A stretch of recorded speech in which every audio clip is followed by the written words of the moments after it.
Bom, pessoal, boa tarde, então, a todos e todas. Sejam bem-vindos ao Clube de Programação, aqueles que estão pisando aqui pela primeira vez. Tem algumas pessoas que estão entrando agora, então, sejam bem-vindos, sejam bem-vindas. A gente vai começar a nossa oficina de hoje, do dia 16 de agosto de 2022. Eu detesto ministrar a oficina ou dar aula presencial sentado, é bem ruim. Então, quem tem acompanhado o clube sabe que eu sempre faço alguma engenheiração de empilhar umas carteiras, umas mesas, alguma coisa assim, e faço as minhas gambiarras para ficar em pé. Hoje eu, como fiquei sabendo em cima da hora que seria aqui, e quando eu vim para cá, eu vim saindo de uma reunião que acabou bastante em cima do horário, a reunião que eu estava acabou agora, 20 minutos antes da oficina, e eu não consegui tempo suficiente para ir atrás de uma mesa, para pegar, para fazer o meu setup, então por isso que eu estou sentado. E aí eu peço sinceras desculpas para vocês por estar sentado, tá? Não gosto. Bom, quem não conhece o clube, eu preciso falar rapidinho. Seja bastante bem-vindo. Por que isso aqui não funciona? Acho que tá. Eu devia conseguir ver o mouse aqui na outra tela. Só que... engraçado. Eu vejo o mouse se movimentando pelo Google Meet, mas eu não vejo lá no projetor, daí isso é um problema do projetor. Que legal. A gente tem aqui a página do Clube de Programação, todos devem dar uma olhadinha, né? cdp.bainf.ct.pr.edu.br. Para quem não se inscreveu ainda no clube, deve preencher esse formulário. É um formulário completamente sem compromisso, então você preenche o formulário e se inscreve no clube. Isso vai dar acesso a você para poder ter acesso ao nosso diretório no Dropbox, ter acesso à lista de e-mails e poder participar quando você quiser, inclusive contabilizar as horas que você participa, né? Senão a gente não consegue contabilizar as horas e emitir certificação. Mas, assim, é totalmente sem compromisso. Você vai seguir o clube de programação de acordo com os seus objetivos, de acordo com a sua disponibilidade, né? Então, quem quer, de fato, participar da maratona de programação precisa participar mais ativamente do clube, precisa levar os treinos um pouco mais a sério. Agora, quem só quer aprender mais, então, aquilo que conseguir participar, com certeza já vai ser um aprendizado, já vai ser um lucro, né? A maratona de programação, quem quiser participar, deve preencher esse formulário aqui, o mais rápido possível, tá? Tá acabando o prazo para preencher esse formulário. Eu queria muito clicar, mas eu não estou vendo o mouse ali. Então, impressionante isso. Vocês têm até dia 21 de agosto para preencher o formulário. Super recomendo que todo mundo que participa do Clube de Programação participe da Maratona de Programação. A inscrição custa R$ 104,00 por time, um time formado por 3 integrantes, então vocês vão ter que dividir a conta, porque a gente não conseguiu dinheiro para pagar a inscrição de vocês. Mas, tirando esses R$ 104,00, né, você não perde nada participando da maratona, ainda que você seja iniciante, ainda que você esteja começando no Clube de Programação, né? Eu acho que vale muito a pena você participar, mesmo que você não vá tão bem, mesmo que você consiga voltar para casa com 1 ou 2 balões só, mas o fato de você se inscrever na maratona de programação, de você participar, vai fazer você andar nesse período de tempo, com certeza mais longe do que você andaria se você, eu vou deixar para participar no que vem. Você não vai andar tanto, não vai aprender tanto, e a gente sempre tem que pensar que a maratona de programação, o foco não é esse ano, né? O foco sempre é o long game, um jogo longo. Você pode participar 5 vezes. Então, traça um plano de estudos para que na sua última participação na maratona de programação você, sei lá, chegue numa final mundial, por exemplo, e consiga aí um bom desempenho da competição, que é o que todo mundo almeja, tá? Bom, olha, apareceu o mouse agora. Que coisa legal. Para quem está se ambientando ainda no clube de programação, a gente criou uma jornada de iniciação catalogando vários dos principais tópicos que são abordados nos problemas que costumam aparecer em programação competitiva, né? São apenas os tópicos principais, outros tópicos a gente acaba abordando também nas oficinas regulares, e eles vão sendo catalogados tanto no nosso canal no YouTube, quanto aqui na página na página do clube, né? A gente tem oficinas toda terça-feira, e tá de luz esse mouse, às vezes aparece, às vezes não. Se eu trouxer para cá, não sei, esquisito, hein? A gente tem oficina do tipo A e do tipo B. Hoje é uma oficina do tipo B, semana que vem é do tipo A. A oficina do tipo B a gente tem a hora júnior, que vai até umas 18 horas, às vezes passa um pouco mais. Estava passando bastante mais até a semana passada, porque a gente não estava na jornada. Agora nós estamos mais na jornada de iniciação. Então a ideia é não avançar muito para depois das 18 horas, fazer um intervalinho.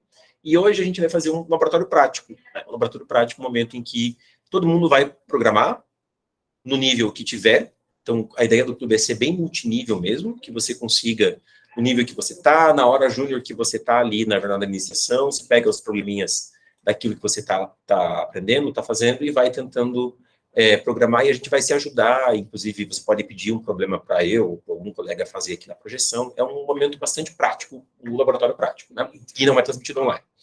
A hora júnior é um momento em que a gente faz aqui na oficina alguns problemas, né? Faço na projeção, com transmissão e gravação, e a gente tenta evitar problemas que envolvam muitos pré-requisitos nessa hora júnior.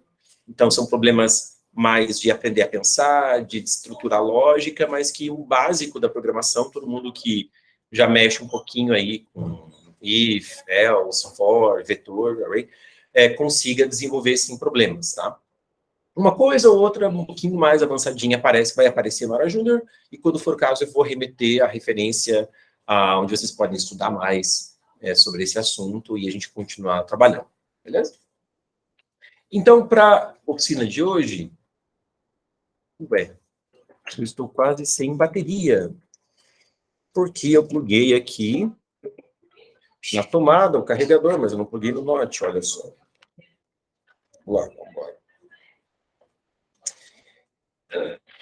Tudo bem, voltei. Então, para hoje, eu coloquei 3 problemas que eram problemas que já estavam elencados aí no último treino, né, no treino que foi passado da semana passada. Quem fez o treino, ou quem olhou os problemas do treino, já conhece os problemas, e eu trouxe, então, esses 3 problemas para a gente fazer juntos, legal? Um desses problemas, os 3 problemas são de um round aí do Code Forces, né? É um round que foi ranqueado para divisão 3, vocês podem olhar ali, né? Divisão 3 quer dizer, são problemas mais fáceis, né? São problemas mais para iniciantes. A divisão 2 já é uma coisa mais intermediária, a divisão 1, Code Forces, já é problemas bem mais pesados, bem mais difíceis, tá? Esse round teve vários problemas, o contest todo foi o que foi passado como treino para o pessoal na semana passada, e aí eu selecionei 3 problemas do treino para trazer aqui e a gente resolver juntos. Tudo bem? Então, a gente vai resolver agora esses 3 problemas. O primeiro deles é esse aqui,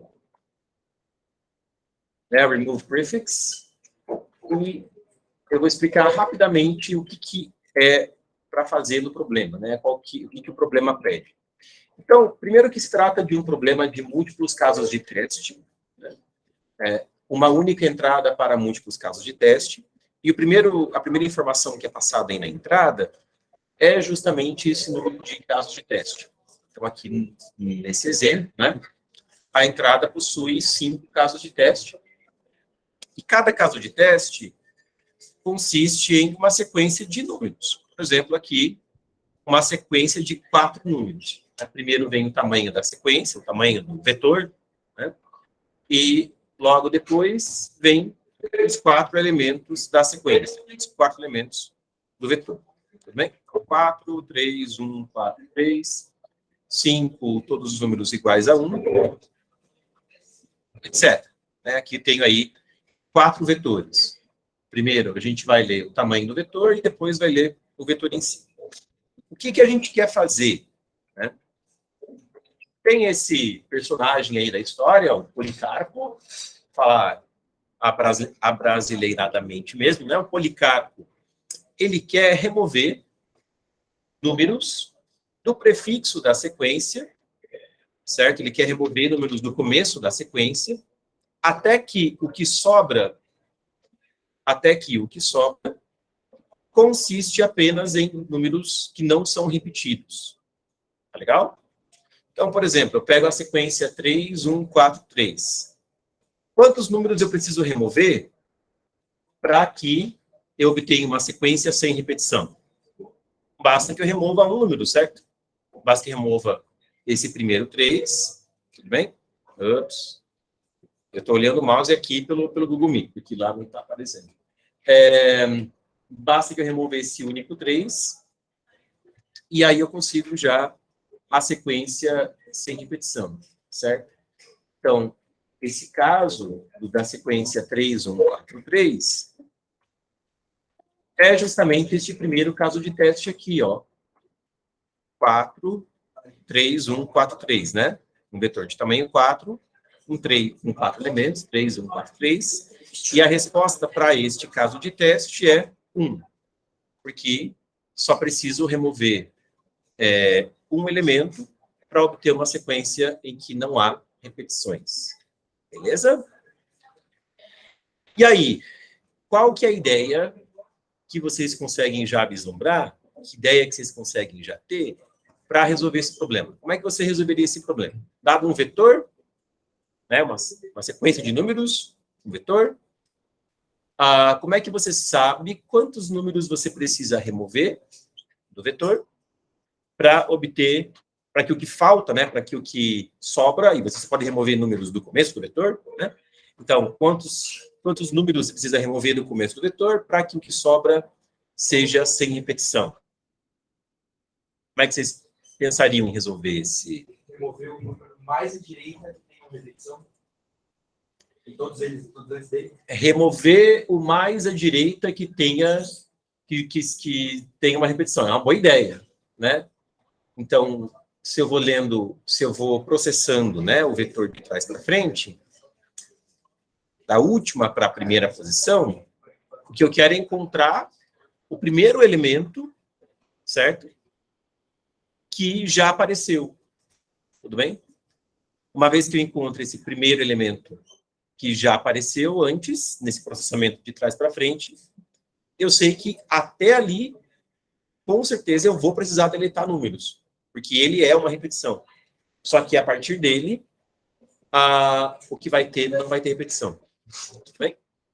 Então, consiste aí num programinha, né? Em processar o vetor de trás para frente e encontrar qual é o primeiro elemento que já apareceu. E como é que eu faço isso?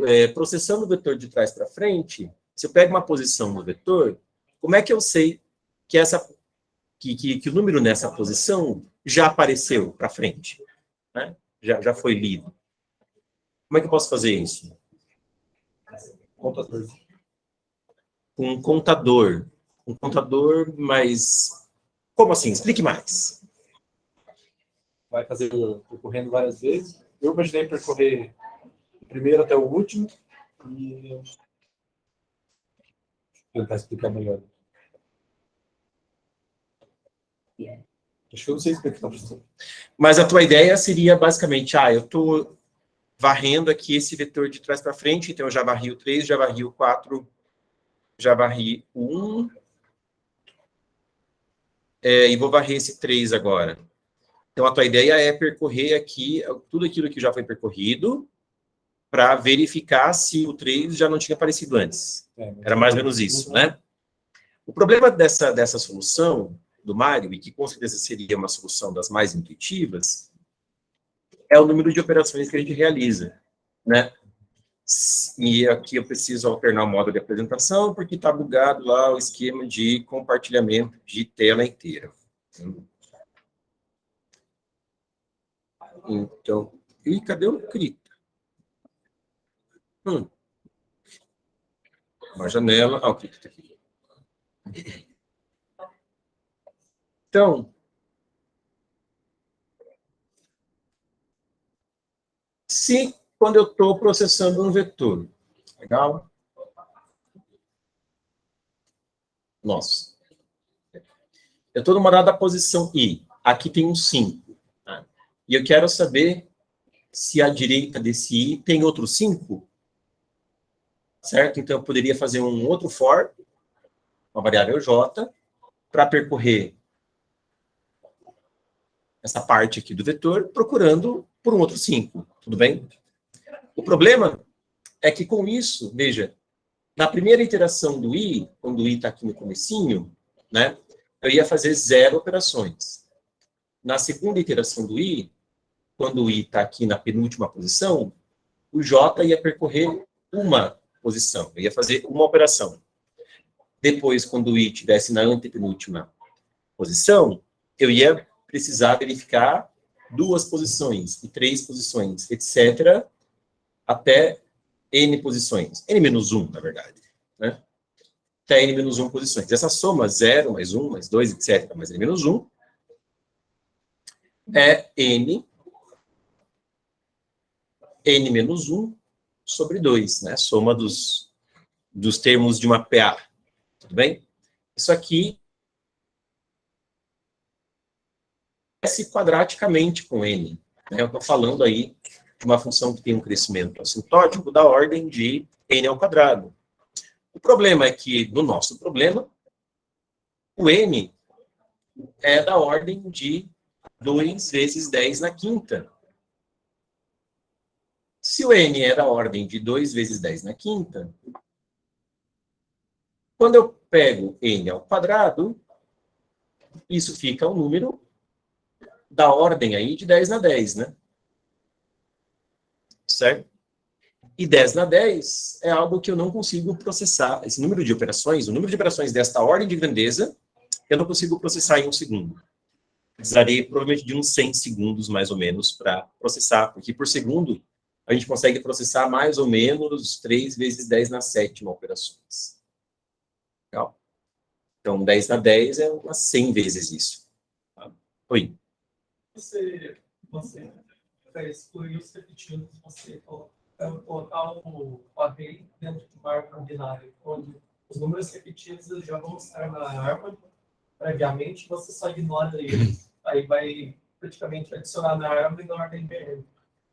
Uma árvore binária, né, seria bem legal. Aqui, quer dizer, tudo que já foi processado para frente, eu guardo lá numa árvore binária balanceada de busca, tipo uma red-black da vida, que já vem implementada no C++ com a estrutura 7, e aí eu só consulto, né, para ver se esse número 5, por exemplo, está lá no 7. Isso, com certeza, já seria suficiente para passar nessa essa solução aqui. Para cada um dos n valores, eu faço uma consulta numa árvore, então a solução teria a complexidade O de n vezes log de n, né? N log n passa tranquilamente.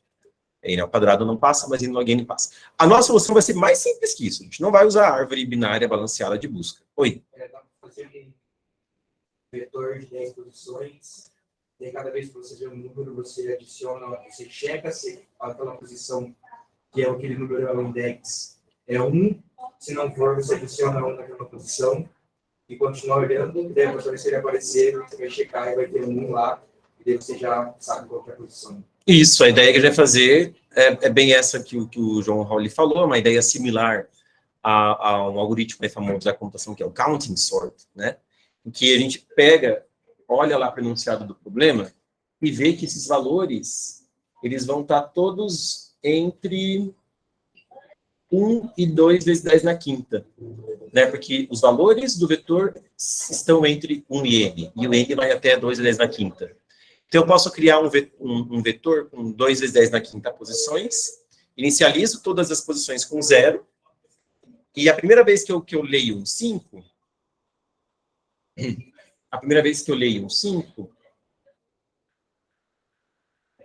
leio da direita de trás para frente, né? Da direita para a esquerda, eu vou lá, então, na posição 5 desse meu vetor de flags, e o valor que estava 0, eu marco para 1. Marquei lá, eu já li um 5. Aí, na segunda vez que eu encontrar o 5, eu vou consultar esse vetor de flags, vou ver que a bandeirinha está levantada, eu sei que já encontrei uma repetição. Tudo bem? Pode falar. A utilização desses, você usasse um mapa, aí você não teria o problema do espaço. Aqui não é problema o espaço, né? Porque a gente já tem os dados com 2 vezes 10 na quinta. 2 vezes na quinta já é o tamanho do vetor original, do vetor da sequência mesmo. E o enunciado do problema está garantindo que os valores também estão nessa faixa de valores. Então, aqui espaço não é o problema. Mas, claro, os números poderiam, sei lá, ser tão grandes quanto 10 na nona. E aí eu não poderia alocar um vetor aqui de flags com 10 na nona posições. Mas isso também é tranquilo de gerenciar, porque eu posso fazer uma compressão de coordenadas, como a gente chama, né?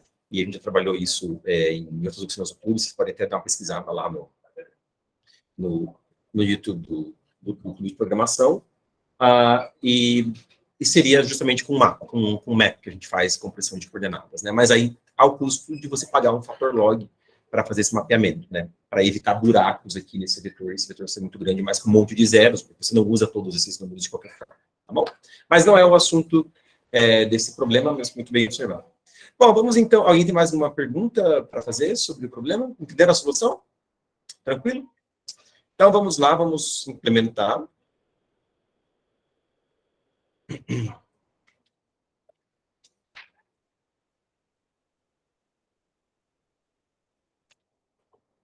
Eu vou criar aqui um arquivo chamado CF1714B,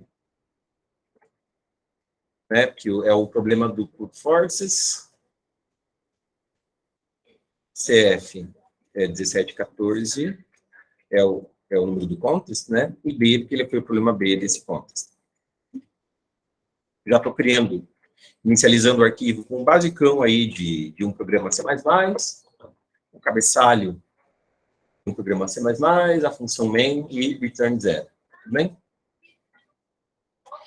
Aí eu vou deixar aqui já global, inclusive, o número n de elementos da minha sequência, do meu vetor, e o vetor, que eu vou chamar de A, meu array A, que vai ter max posições, e o meu max é 2 vezes 10 na quinta.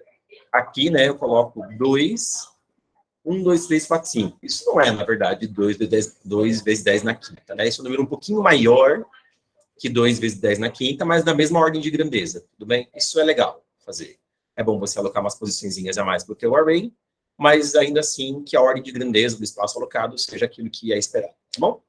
E também para você não se perder na contagem dos zeros, porque quando você está numa prova meio nervoso, aí você digita 5 zeros, você vai contar quantos zeros digitou, os zeros começam a se embaralhar assim na sua frente, e você acha que digitou 5, mas digitou 4, daí a falha de segmentação da runtime error na hora de submeter o teu programa. Então, assim, você tem a garantia de que, ok, é 2 vezes 10 na quinta posições e não vai dar falha de segmentação. Inclusive, as técnicas que os amigos meus é usar o underline entre os números, porque você permite, você consegue contar, tipo, de 3 em 3, aí você bota um ponto. Legal, legal, bacana, boa ideia. Vamos lá, então. A gente tem, né, o número de casos de teste, cases, que é a primeira coisa que a gente vai ler.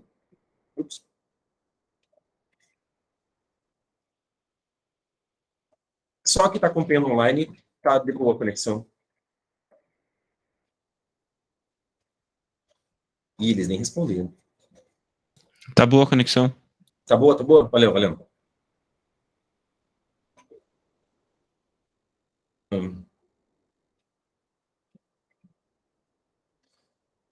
Eu vou ler, né, o número de casos de teste e eu vou rodar o programa esse número de vezes. While, número de casos de teste, menos, legal?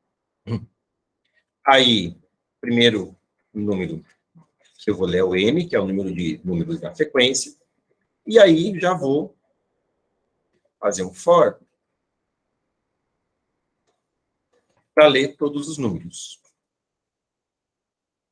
O for vai iterar de 0 até n-1, e eu vou ler o iésimo número do vetor A.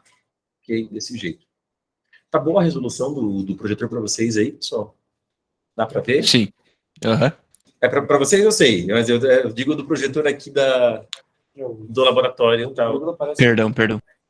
Ah, não, imagina, fica tranquilo. Eu pergunto porque para mim não tá boa, tá bem ruim, na verdade. Então, Tá ruim, mas dá pra saber. dá para ver o que é.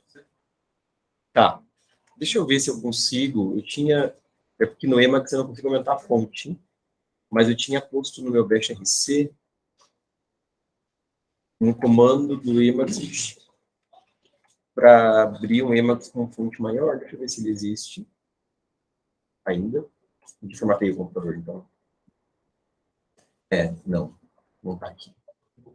Bom, deixa. Certo, então a gente agora que tem todos os valores, vai ter esse vetor de flags, chamar de flag mesmo, né? A flag do número i, é a flag associada ao número i, e eu vou inicializar esse vetor com todas as posições iguais a zero. Para isso, eu vou utilizar a função main_set. Main_set, você passa lá no array, passa o valor do byte que você quer que todos os bytes daquele array recebam aquele valor, e aí você usa a função main_set. No caso, mesmo sendo um array de inteiros, cada inteiro são 4 bytes, como o zero em int é todos os 4 bytes iguais a zero, isso aqui é ok, tudo funciona. Mas se fosse, por exemplo, 7, quero inicializar todas as posições desse array com 7, não ia dar certo. Porque cada int, os 4 bytes do int vão receber 7. Isso seria um número que não é 7. Né? Seria 7 mais 7 vezes 2 na oitava, mais 7 vezes 2 na 16 e assim por diante. Mais 7 vezes 2 na 24. Então, seria 7. Ok, aqui inicializei o meu array de flags. E o que eu vou fazer agora é varrer o vetor de trás para frente, procurando pela primeira posição em que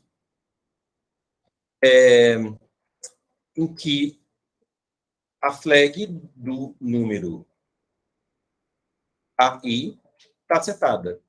Tudo bem? Então, enquanto I é maior ou igual que zero, e a flag do número AI é igual a zero também, a flag está baixada, e menos menos, ponto e vírgula. Veja que esse for nem tem coisa dentro dele, né?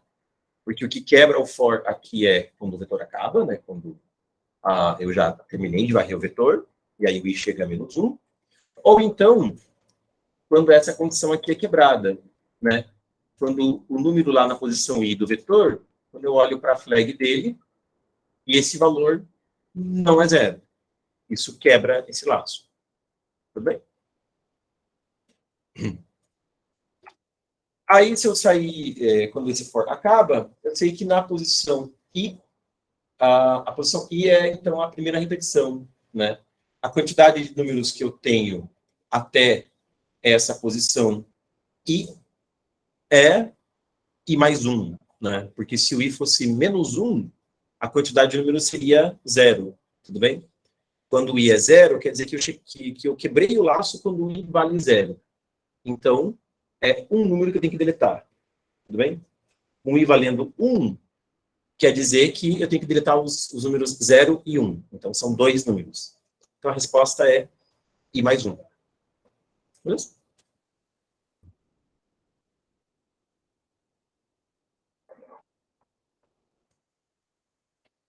I mais 1. Algum comentário sobre código? Pergunta?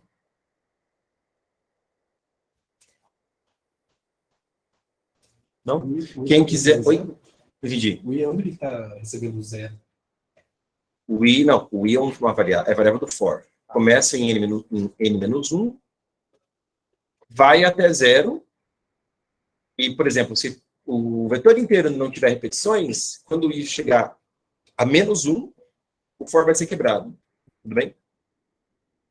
Aí eu sei que é a situação em que eu tenho que deletar nenhum número. Então, menos 1 mais 1, 0. Se o for é quebrado quando o i vale 0, por exemplo, é porque essa condição que foi quebrada. Porque o número na posição 0 é que tinha a única repetição. E aí tem que deletar esse número. Então, posição 0, deleta um número. Posição 1, deleta as posições 0 e 1. Então, são 2 números, simplesmente. Pode falar, João. Professor, onde você está fazendo o flag? Boa! Esqueci, né? E aí eu preciso atualizar o valor da flag. Certo? Então, aqui dentro do for, eu preciso fazer com que flag associada ao número aí receba 1, né? Senão as flags sempre vão ficar todas baixadinhas, né? Todas iguais a 0 e nunca vai dar certo aqui. Beleza? Então, eu preciso ir marcando os números que eu já encontrei no caminho. Ok? Obrigado, João. Mais alguma coisa? Não? Então, deixa eu alternar o modo de apresentação aqui.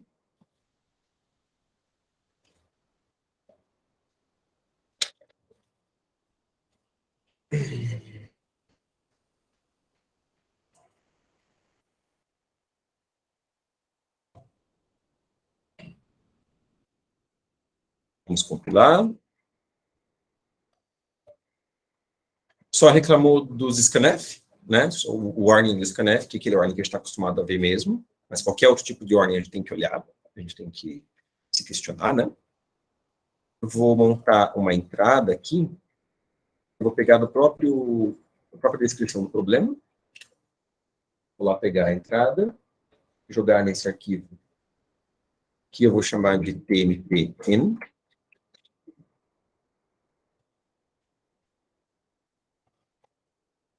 Copiei a entrada para lá.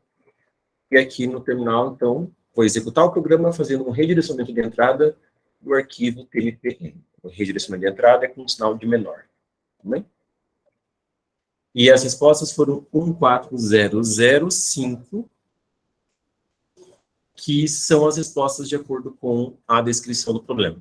Beleza? Então, agora a gente pode fazer a submissão.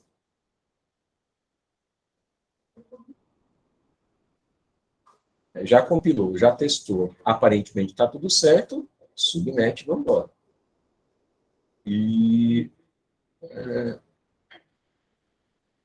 cadê? Ah, eu tinha já mudado. Que coisa. O que aconteceu? Ah, é por causa do perfil do Google Chrome. Puxa vida. Que legal, hein? E agora eu saí de tudo. Legal. Deixa eu entrar de...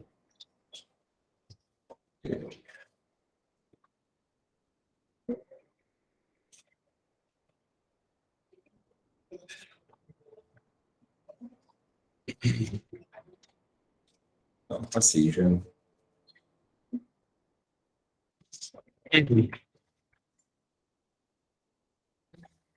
Sim. Acho.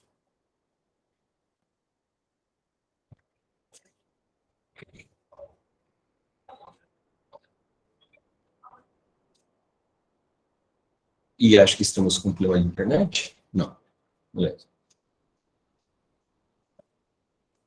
Vou selecionar aqui. Ah, o pessoal aqui do online não está vendo, porque ele abriu uma outra janela.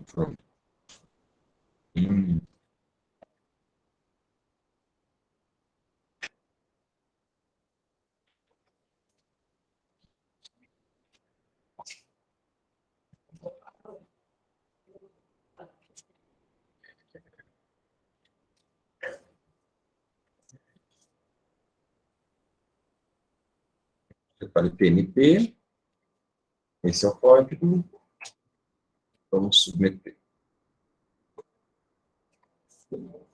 Está na fila. Está rodando. E passou. Ok? Beleza, vamos para o próximo problema. Que esse problema aqui é bem divertido. Olha só. Nesse problema, a gente também vai receber um array de n números, A1, A2, etc., até a n. E o que a gente quer é o seguinte. A gente pode, sobre esses números, fazer determinadas operações. Como que é cada operação? A gente vai lá, seleciona um dos números da sequência e soma com o resto daquele número por 10. Tá legal? Então, se eu tenho...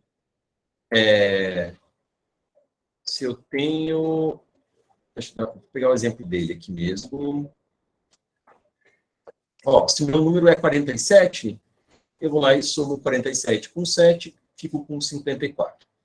Se eu somar 54 com 4, fico com 58. Então, você vai lá e soma o último dígito do número, quantas vezes você quiser, para qualquer um dos números da sequência.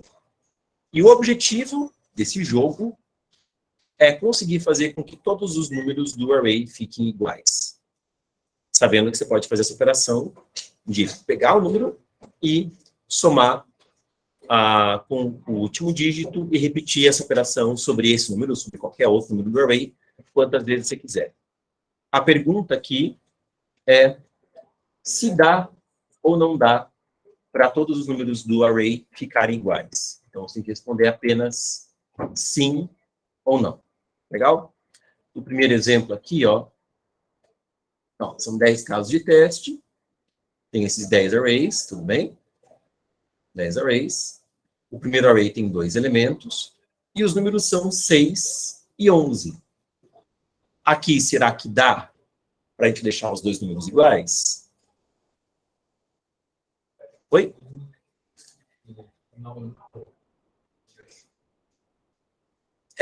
Primeiro eu estou só discutindo o problema, depois a gente pensa na solução. Né? Aqui, com 6 e 11, a gente consegue deixar os dois números iguais? Sim, né? Porque eu somo 6 com 6 dá 12, eu somo 11 com 1 dá 12 também, consegui deixar os dois números iguais. Né?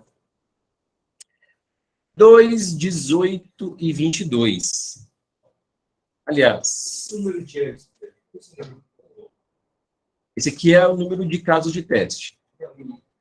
Esse aqui é o tamanho do vetor. Igual do problema anterior, tá? É o número de elementos na sequência. Tudo bem? 2, 18 e 22. A resposta a gente viu ali embaixo que é não, né? Não dá para deixar igual 2, 18 e 22. Mas por quê?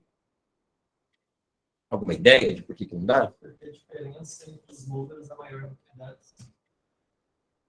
Por exemplo, se você pegar o 2 e o 2, a diferença entre 18 menos 2 é maior do que 10.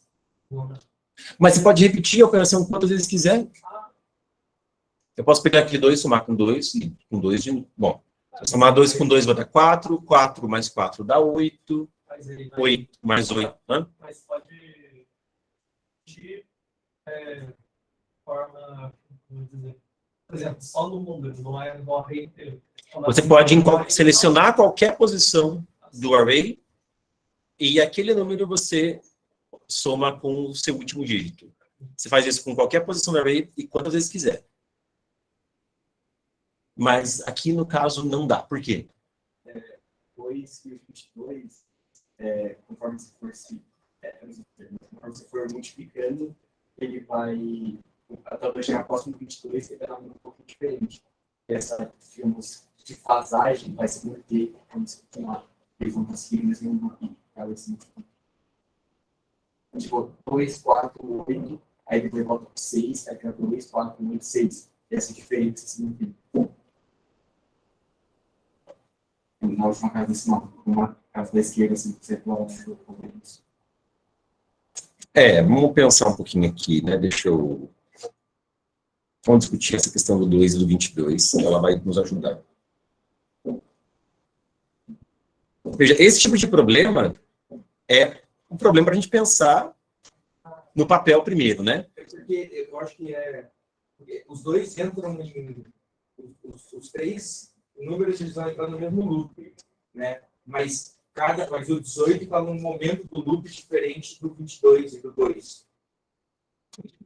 Bom, a ideia do loop, vocês estão bem certos, tá? A ideia do loop, já deu para perceber que se o número ele é par, ele tem final 2, final do número é 2, depois ele vai dar um número com final 4, depois vai dar um número com final 8, depois número com final 6, e depois número com final 2 de volta.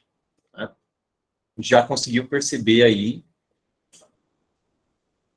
que esse ciclo entre os resíduos módulo 10 pares. A única exceção do zero. O zero, quando eu estou no zero, ele vai ficar eternamente no zero. Né? Legal aqui é que quando o resíduo módulo 10, que eu vou usar um termo chique aí, né? Quando o número é 1 módulo 10, ou seja, quando o último dígito dele é 1, de 1 eu vou para 2, tudo bem? Quando o último dígito é 3, de 3 eu vou para 4, quando é 7, de 7 eu vou para 8, e quando é 5, de 5 eu vou para 6. Então, dos ímpares eu já, numa operação só, já entrei no ciclo. e vou ficar nesse ciclo internamente. Beleza? Então, o 2, o número 2 ali, né? Pensando no 2 e no 22, vai para... Ups. Ok. Matei o computador hoje, ainda não configurei direito meu cripto. 2, 4, 8... O 7 não vai para 4? 7, meu O Deus. 9 vai para 8. Sim. Sim, 3. Nossa, sim, eu fiz besteira aqui. Nossa. O 3 vai para...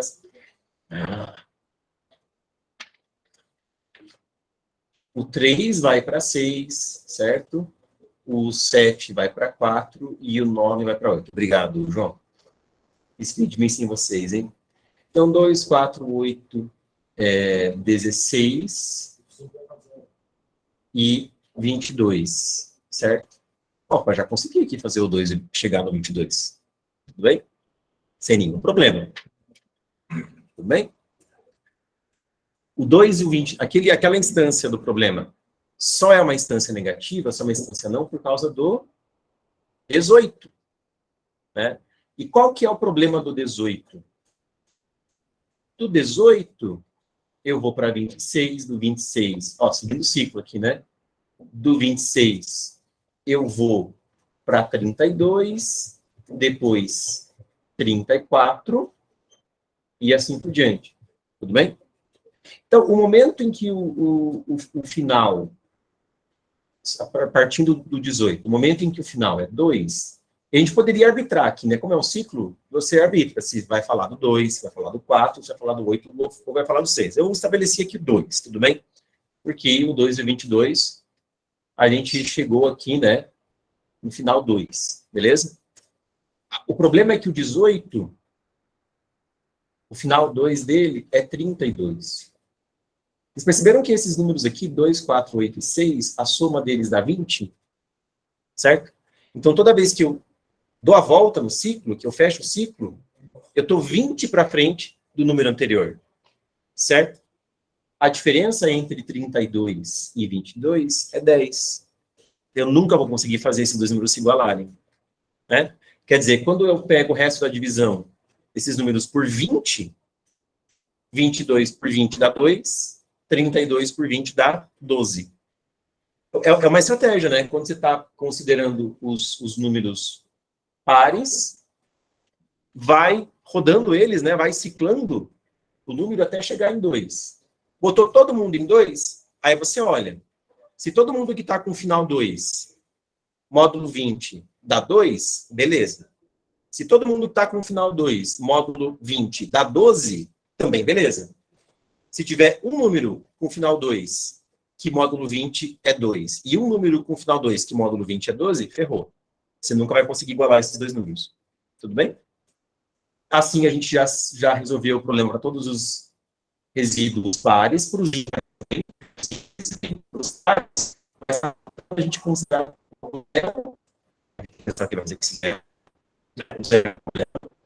porque 0 não vai ser durar.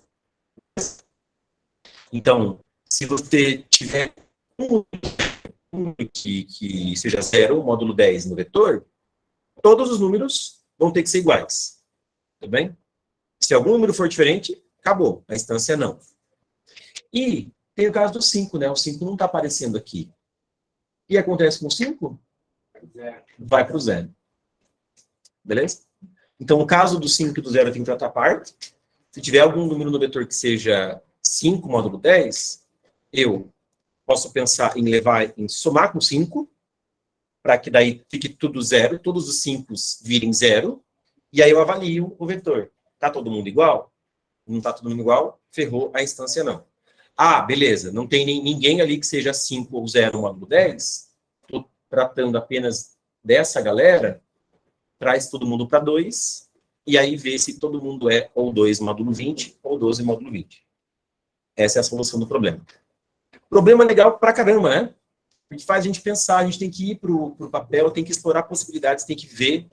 a estrutura combinatória do problema, tem que aplicar pensamento computacional para entender a estrutura do problema, para daí ter a solução computacional e poder programar. Tá? Que é o que a gente mais espera que aconteça num problema de maratona de programação. Né? São problemas em que a gente tem que explorar a estrutura combinatória do problema para desenvolver uma solução algorítmica, desenvolver uma solução com pensamento computacional, e aí programar. Beleza? E esse negócio de ir explorando com exemplos, explorando possibilidades, tentando mapear mesmo a estrutura combinatória do problema é o caminho sempre. Ok? Vamos programar? Joia. Pietro. Nossa, tentei um bagulho bem mais complexo com essa estrutura. Legal, Pietro. Legal. Deu certo?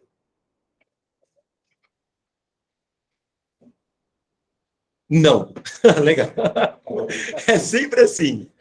É sempre assim, né? Geralmente, quando a gente está pensando muito viajado, tá errado. Nem sempre, às vezes, os problemas são difíceis mesmo. Né? Mas você pode também, numa competição, se balizar pelos outros, sabe? Se tem um problema que está saindo muito balão, e o teu pensamento está muito viajado, e você só toma a resposta errada, ou qualquer outro tipo de erro, provavelmente você está viajando demais. Você está deixando o problema mais difícil do que ele realmente é. Tá? É um jeito também de você se balizar aí na prova. Beleza?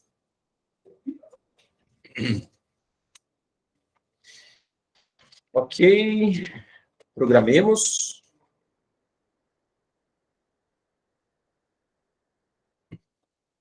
Aqui, então, eu vou criar um arquivo que vai ser o CF 1714. Esse é o problema se eu não me engano. E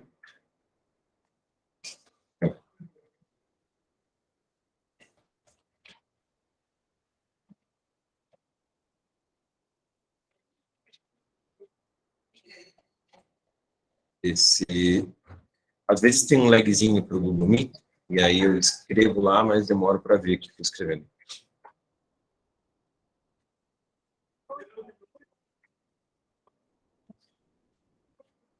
Então, a mesma coisa, né? A gente vai ter o N, que é o número de números no vetor, e o vetor A.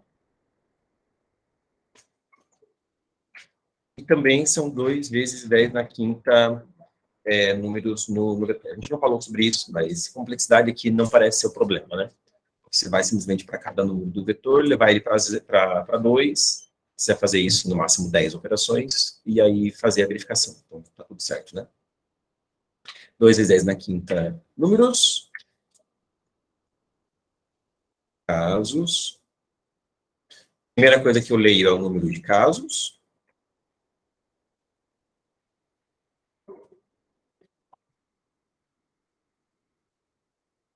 Veja, né, um problema desse faz a gente entender como é importante praticar, como é importante treinar. Porque de tanto você fazer problemas e ficar pensando problemas e pensar problemas e achar a solução do problema, é que você vai emergindo mesmo em pensamento computacional, então o cérebro vai se estruturando mais dentro do jeito de pensar soluções algorítmicas, você vai ficando cada vez mais preparado a enfrentar novos problemas. Né? Então, treinar é muito importante. Né? Tudo bem, você vai pensar, esse problema aqui ele é bem ad hoc, né? A solução dele é muito exclusiva deste problema, e você não vai aproveitar essa solução para nenhum outro problema. É uma coisa que, assim, tipo, não é um conteúdo que a gente está vendo que você vai aplicar em outros problemas. Não é. É um exercício que a gente fez de conhecimento computacional, que aparentemente não serve para nada, mas serve, porque ter pensado esse exercício vai exercitando o pensamento da gente para que a gente consiga também pensar outros exercícios, outros problemas, etc. Tudo bem? Esse problema de módulos são bem comuns, né, Sérgio? Ah, sim, de aritmética modular, sim, mas aí é o conteúdo mais guarda-chuva de aritmética modular, né? Digo, a técnica que a gente utilizou para resolver esse problema é uma técnica muito ad hoc, é muito exclusiva e própria, particular deste problema, né? Uma técnica bem ad hoc. Não é uma coisa que a gente vai conseguir reaproveitar muito para os problemas, mas o importante aqui é o exercício mental mesmo, tudo bem? Exceto esse negócio, às vezes, de você entender como que os possíveis resíduos se comportam, de, né, montar o grafo dos resíduos, isso talvez sim apareça em um outro problema, mas aí vai depender muito da operação em questão também, né, de qual módulo que você está tomando, então, não é exatamente vamos aprender esse algoritmo aqui e a gente vai usar para esses problemas aqui. Não é isso. Não é caixinha fechada. Beleza? Então, a gente tem dentro de um caso de teste que lê o número n e lê os n valores, né?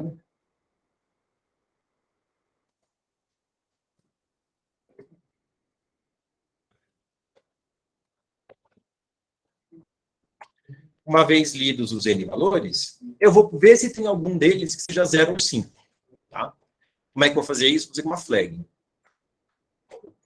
Tem uma flag lá, que começa com 0, e vou percorrer todos os valores, vendo se tem um deles que é 0 ou 5. Então, se o módulo, se aí, módulo 5 for 0, então o número é 0 ou 5, módulo 10 é módulo 5, 0, certo? Então, eu vou setar essa flag 1. E já vou, inclusive, se for 5 módulo 10, transformar esse 5 em 0. Né? Já vou levar o 5 para 0. O 0 vai ficar parado, anyway. E como é que eu faço isso? Só somar ao AI, eu somo AI módulo 10. Né?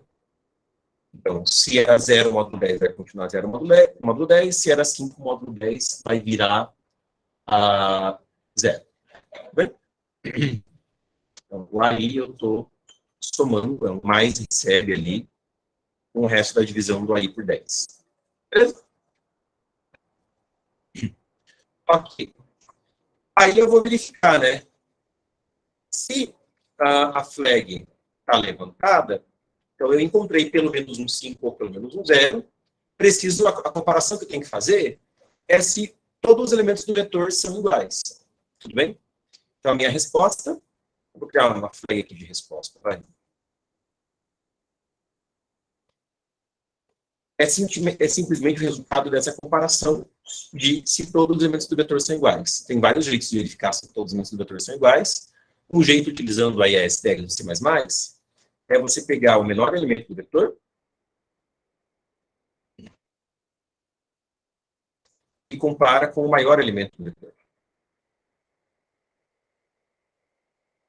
Se o menor elemento do vetor for igual ao maior elemento do vetor, é porque todos os elementos do vetor são iguais. Certo? E aí, essa comparação vai dar 0, 1, e vai ser a minha resposta, né? 0, 1, e depois eu faço 1. Para imprimir, a resposta eu imprimo na forma de yes, no, né? Se a variável de resposta for 1 ou 0. Beleza? Esse A e a mais N é o endereço do primeiro elemento e o endereço do último. Isso, onde começa o array, e a partir da onde já não está mais na região do array. Okay? E aí está... recurso da STL do C++. Agora, então, tratamos a parte caso 0, módulo 10 e 5, módulo 10. O outro caso...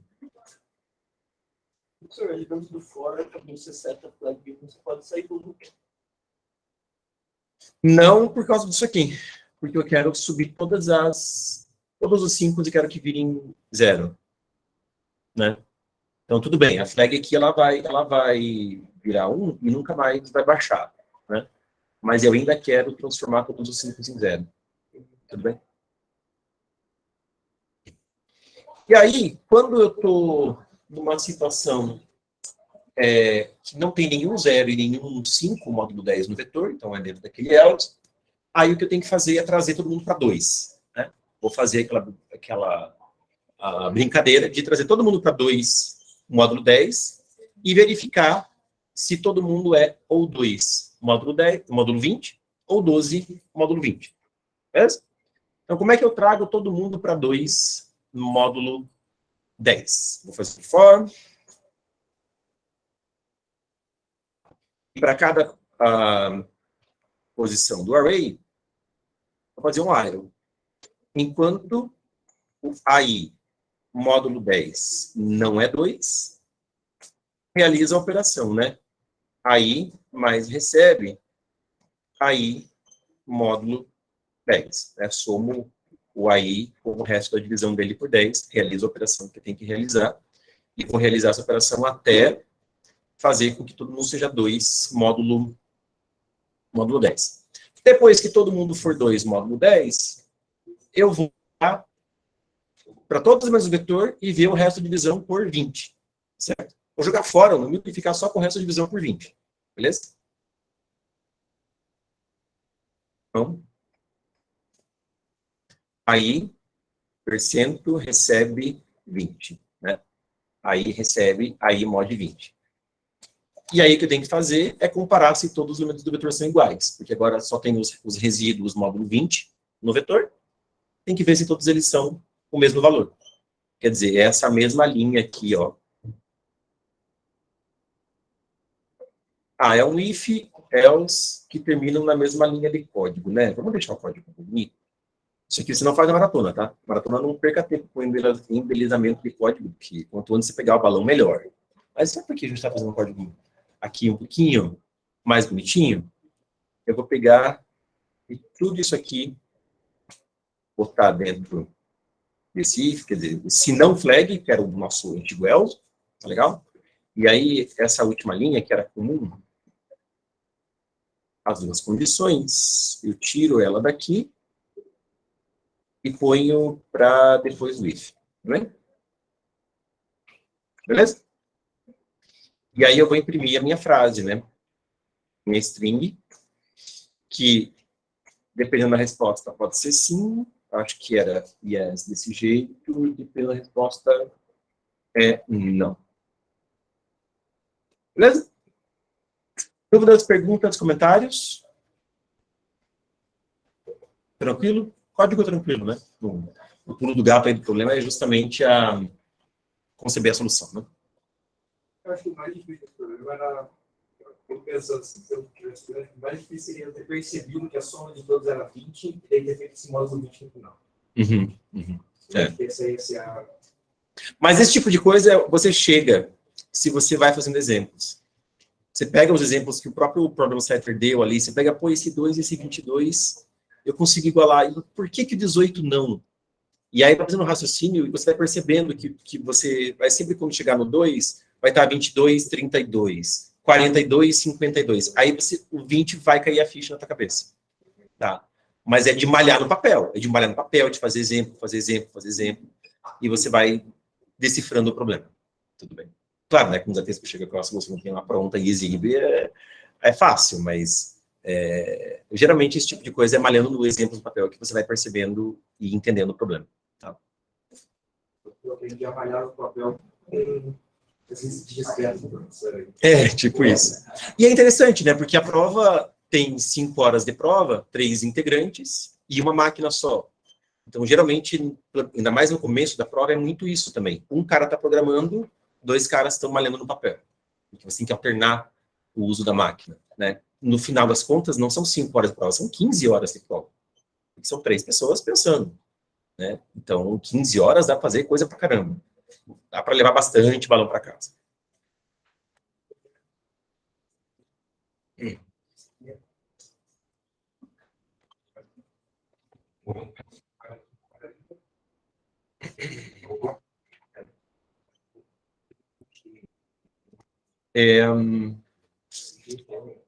Estou aqui. Deixa eu montar uma entrada no arquivo TMP.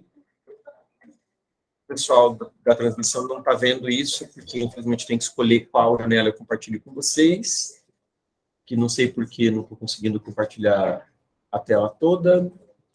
Deve ser mais um bugzinho aí. Tem que depois tentar resolver.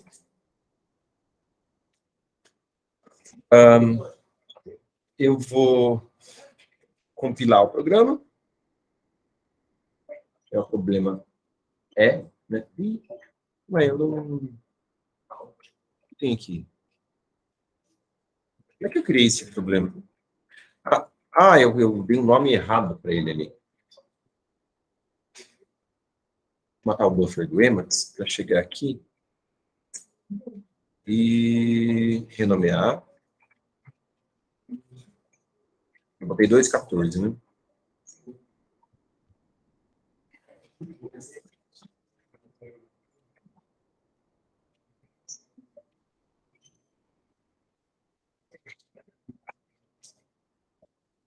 Compilar, compilou, só reclamou do scanf.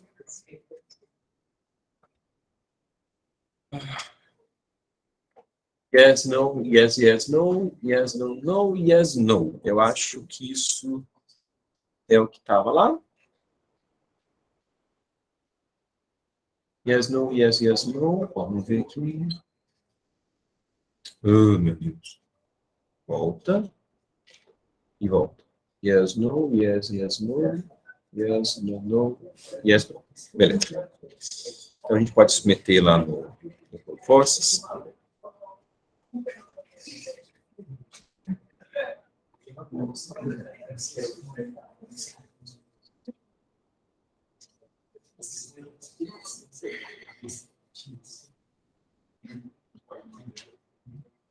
E aqui é bom.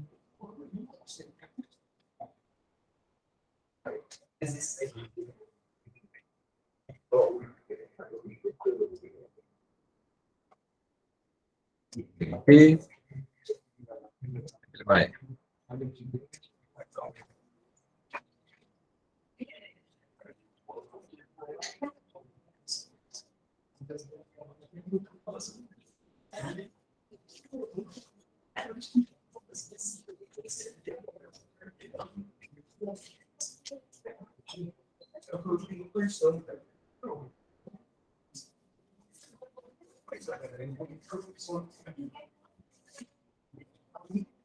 Ok, pessoal. Eu preparei também mais um probleminha desse treino aí, né? Que é esse problema G.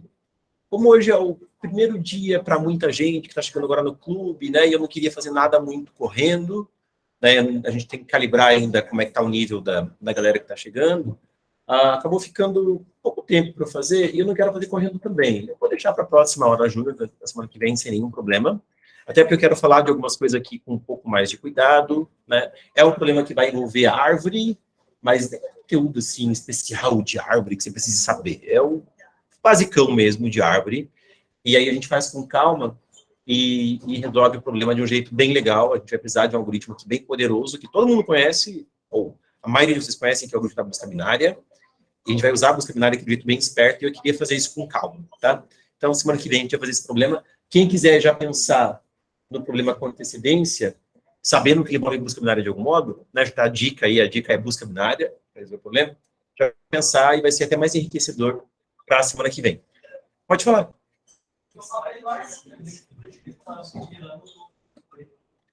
Obrigado, eu devo ter comido bola aí na definição dos links. A gente encerra assim a hora júnior. Vamos fazer um intervalo agora, a gente volta 6h10 para o laboratório prático, tá bom? Obrigado, pessoal. Obrigado, pessoal que está online também. Tchau, tchau. Até mais. Valeu, Até, professor. Tchau,